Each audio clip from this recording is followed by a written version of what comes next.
Hello and welcome. मैं रंजीत आपका स्वागत करता हूं आपके अपने चैनल ज्ञानदायिनी एजुकेशनल ट्रस्ट पर। देखिए, इस सीरीज़ में हम देख रहे थे इंडियन पॉलिटी लक्ष्मीकांत की जी की किताब से, और इसमें 8 चैप्टर पहले हो चुके थे। आज 9वां चैप्टर है आपका मूल कर्तव्य, फंडामेंटल ड्यूटीज़। देखिए, इनके बारे में पहले ये जाना जाए कि रखे कहाँ पर गए हैं, संविधान में इनको स्थान कहाँ पर दिया गया है। तो संविधान में 1/4 का जोड़ा गया, बाद में कब जोड़ा गया है इसको? 42वें संविधान संशोधन 1976 द्वारा इसको जोड़ा गया। ठीक है, 1976 42वें संविधान संशोधन द्वारा इसको जोड़ दिया गया। और भाग 4 में है अनुच्छेद, इनमें कौन सा डील करता है? तो एक अनुच्छेद है 51 का। ठीक है, सिर्फ एक अनुच्छेद 51 का में इनको रख दिया गया है। ठीक है, अब इसमें कुछ छोटे मोटे क्वेश्चंस जो हैं आपके सामने, उनको हम देख लेते हैं। जो सिंपली छोटे छोटे क्वेश्चंस 1 लाइन में आते हैं, इनको कहाँ से लिया गया? जैसे मूल कर्तव्यों को किस देश के संविधान से लिया गया? तो रूस के संविधान से या सोवियत संघ के संविधान से इनको अपनाया गया है। हमारे संविधान में इनको रूस के संविधान से लिया गया। और यहाँ एक एक्स्ट्रा फैक्ट आप जान लीजिए, एक्स्ट्रा जानकारी, लोकतांत्रिक देशों में सिर्फ ये जापान में है मूल कर्तव्यों को शामिल किया गया है। बाकी समाजवादी देश लगभग सब मूल कर्तव्य और मूल अधिकार दोनों को बराबर महत्व देते हैं। देखिए, कुल मिलाकर के ऐसा माना गया 42वें संविधान संशोधन से पहले कि अगर यहाँ का नागरिक जो है, भारतीय नागरिक, वो अपने अधिकारों के लिए रन कर सकता है, दौड़ सकता है, बात कर सकता है, तो कर्तव्यों को भी ध्यान देना होगा। ठीक है, इसलिए इसको जोड़ा गया। कर्तव्य बहुत ही आवश्यक है हमारे लिए, देश के प्रति, हमारे राष्ट्र के प्रति, समाज के प्रति, ठीक है, और पर्यावरण के प्रति आदि। ठीक है, 42वें संविधान संशोधन अधिनियम द्वारा इन्हें संविधान में जोड़ा गया 1976 में। प्रारंभ में इनकी संख्या कितनी थी? 10 थी। वर्तमान में इनकी संख्या 11 हो गई है। ठीक है, या अभी देख लेंगे बाद में कौन सा जोड़ा गया। शिक्षा का अधिकार जोड़ दिया गया बच्चों को, जो शिक्षा देना बच्चों को कर्तव्य होगा हमारा, वो लास्ट में जोड़ दिया गया। 11वां कर्तव्य है वो, उसको भी ध्यान रखेंगे। प्रारंभ में संख्या इनकी 10 थी और आज संविधान में इनकी संख्या 11 है। ठीक है, इनको जब जोड़ा गया तो किस, ये भाई कई बार का पूछा हुआ क्वेश्चन है, किस समिति की अनुशंसा पर इनको जोड़ा गया? तो सरदार स्वर्ण सिंह समिति, सरदार स्वर्ण सिंह समिति जो 1976 में गठित की गई थी, उसकी अनुशंसा के आधार पर इन्हें संविधान में जोड़ दिया गया। तथा एक इसके बारे में और एक्स्ट्रा फैक्ट ध्यान दीजिए कि उस समय सरकार ने, जो कांग्रेस पार्टी की थी, उसने ये कहा कि मूल संविधान में इन्हें ना जोड़ा जाना एक ऐतिहासिक भूल थी, और जो संविधान निर्माता उस समय कार्य नहीं कर पाए उसको अब किया गया। ठीक है, तो ये भी ध्यान रख सकते हैं कि किसके बारे में तत्कालीन सरकार ने कहा था कि इनको संविधान में ना जोड़ा जाना ऐतिहासिक भूल थी। तो आप बताएंगे भाग 4 का मौलिक कर्तव्य। ठीक है, मूल कर्तव्यों के बारे में, फंडामेंटल ड्यूटीज़ के बारे में बात करी जा रही है। चलिए देखिए, इनको सरदार स्वर्ण सिंह समिति की अनुशंसा पर जोड़ा गया, लेकिन ऐसा नहीं कि जैसा उन्होंने कह दिया था बिल्कुल वैसा ही जोड़ लिया गया। काफ़ी अमेंडमेंट के बाद उसको जोड़ा गया, उसमें काफ़ी सुधार किए गए। उन्होंने टोटल मूल कर्तव्यों की संख्या 8 बताई थी। कितनी बताई थी? 8 बताई थी। ठीक है, 8 बताई थी, जिसमें से भी 3 निकाल दिए गए और हो गए 5, और 5 अलग से जोड़ करके टोटल 10 को उस समय शामिल किया गया था। 1976 में 10 मूल कर्तव्यों को हमारे संविधान में शामिल किया गया था। अभी हम देखेंगे स्टेप बाय स्टेप कैसे हैं वो, कौन कौन से हैं वो। अब कई बार क्वेश्चन आता है कि इनमें से सरदार स्वर्ण सिंह ने किसकी अनुशंसा की थी? तो कुछ 3 पॉइंट हैं जिनको ध्यान रखिए। 2 पॉइंट इनमें अति महत्व के हैं, एक थोड़ा सा कम महत्व का है जिसको नहीं जोड़ा गया उनकी अनुशंसा में से।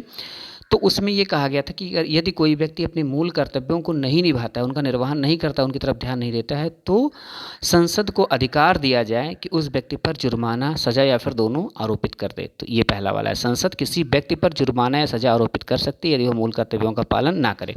ऐसा उन्होंने कहा गया था, लेकिन संविधान में इसको रखा नहीं गया। और एक इम्पॉर्टेंट है, जो काफ़ी इम्पोर्टेंट है, कर अदायगी भी नागरिकों का मूल कर्तव्य होना चाहिए। अर्थात मूल कर्तव्य के रूप में ही कर अदायगी को देखा जाना चाहिए, और कर अदा ना करने की दशा में उन पर अभियोग लगाया जाना चाहिए और संसद कानून बना करके उनको दंडित करे।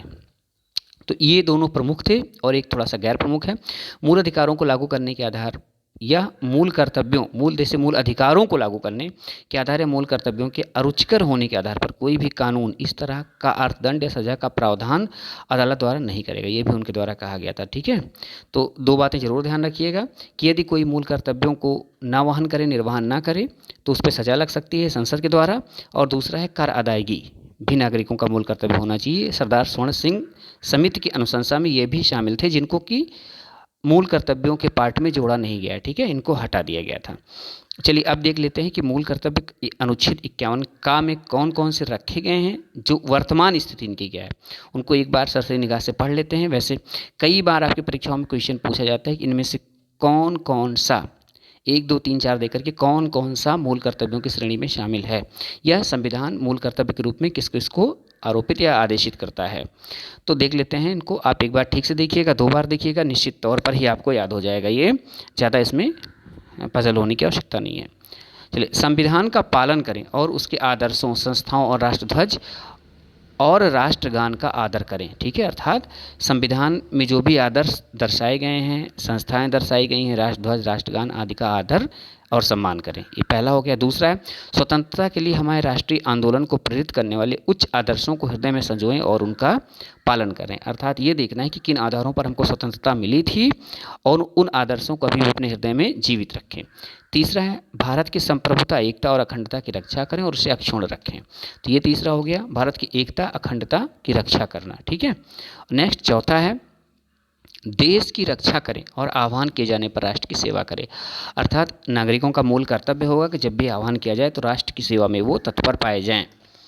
5th नंबर है आपका, भारत के सभी लोगों में समरसता और समान भ्रातृत्व की भावना का निर्माण करें, जो धर्म, भाषा और प्रदेश या वर्ग आधारित सभी भेदभाव से परे हो। ऐसी प्रथाओं का त्याग करें जो स्त्रियों के सम्मान के विरुद्ध हो।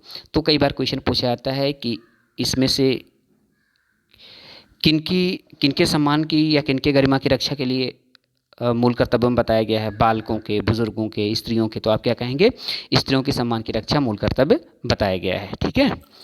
चलिए 6 नंबर है, हमारी सामाजिक संस्कृति की गौरवशाली परंपरा का महत्व समझें और उसका परिरक्षण करें। हमारी संस्कृति का जो महत्व है उसका भी रक्षण करना आवश्यक है।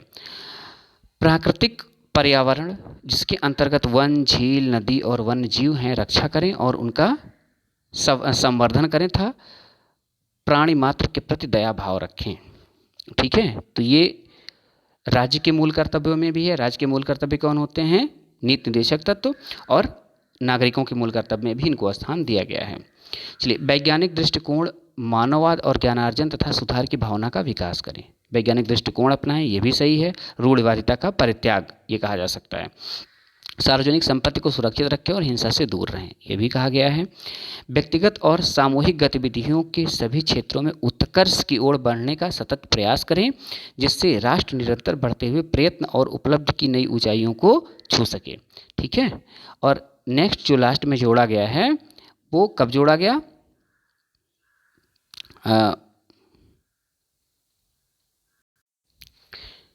उसको जोड़ा गया है 86वें संविधान संशोधन। देखिए, शिक्षा से संबंधित जितने भी संशोधन आएंगे वो सब 86वें और 2002 के संशोधन में ही हैं, ठीक है।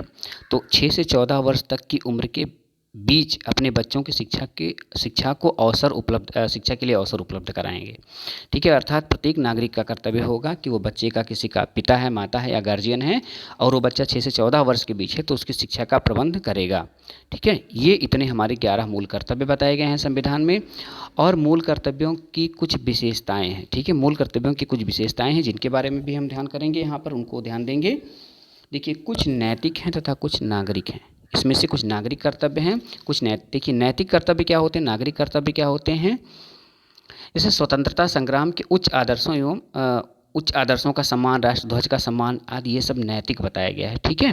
ये नैतिक कर्तव्यों के अंतर्गत हमारी नैतिकता है कि राष्ट्रध्वज का हम सम्मान करें, ये हमारी नैतिकता को प्रदर्शित करता है, ठीक है। जबकि राष्ट्रगान वगैरह का आदर करना ये नागरिक कर्तव्य, भारत का नागरिक होने के नाते हमको ऐसा करना है।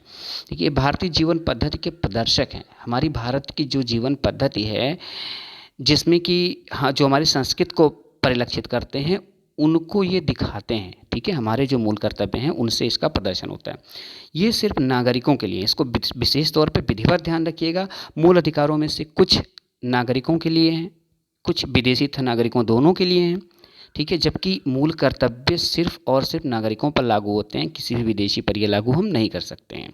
उनके लिए हम नहीं कह सकते कि ये हैं गैर न्यायोचित हैं, ठीक है। अर्थात अगर इनका कोई अनुपालन नहीं करता है, इन अपने कर्तव्य का निर्वहन नहीं करता है तो इस आधार पर उसको न्यायालय में दंडित नहीं किया जा सकता, उस पर अभियोग नहीं चलाया जा सकता है। जिस प्रकार के राज्य के लिए नीति निर्देशक सिद्धांत हैं, उसी प्रकार ये भी गैर न्यायोचित हैं, जबकि मूल अधिकार न्यायोचित हैं। ठीक है, चलिए अब वर्मा समिति के बारे में जान लीजिए। वर्मा समिति से एक क्वेश्चन जो पूछा जाने वाला है, इसका गठन कब हुआ? वर्ष 1999 में हुआ था, 1999 में हुआ था। मूल अधिकारों की पहचान व लागू करने संबंधी प्रक्रिया इन्होंने बताई थी। तो ये हो गया आपका छोटा सा चैप्टर, जो मूल अधिकार यहाँ मैंने लिख दिया है, सॉरी ये थोड़ा सा गलत है, इसको सुधार लीजिएगा। मूल कर्तव्य यहाँ पर होना चाहिए, मूल कर्तव्य, वही मैं भी सोच रहा हूँ, मूल कर्तव्यों की पहचान, ठीक है, वह लागू करने संबंधी प्रक्रिया की पहचान करना इन्होंने बताया था अपनी समिति की अनुशंसा में। ठीक है, तो ये था आपका छोटा सा चैप्टर। मैं समझता हूँ आपको काफ़ी कुछ यहाँ समझ में आया होगा, और अगर वीडियो आपको अच्छा लगा हो तो प्लीज़ लाइक करिएगा, अपने दोस्तों के बीच में शेयर करिएगा, और चैनल पर अगर पहली बार आप आए हैं तो सब्सक्राइब करिए और पास में दिखने वाला बेल का आइकन भी प्रेस करिए, ताकि हमारे द्वारा अपलोड करी जाने वाली सभी वीडियोज़ आपको टाइम पर मिलती रहे, उनकी इन्फॉर्मेशन मिलती रहे आपको। और इस तरह के अच्छे अच्छे वीडियोज़ अगर चाहते हैं, 1000 अति महत्वपूर्ण प्रश्नों की श्रृंखला मेरे द्वारा जो चलाई जा रही है, तो चैनल के प्लेलिस्ट में जा सकते हैं आप, वहाँ पे वॉच कर सकते हैं। और रजनीश सर द्वारा साइंस तथा साइंस की सीरीज चलाई जा रही है, क्वेश्चंस की भी सीरीज चलाई जा रही है, तो उसको भी आप जाकर देख सकते हैं। Thank you for watching.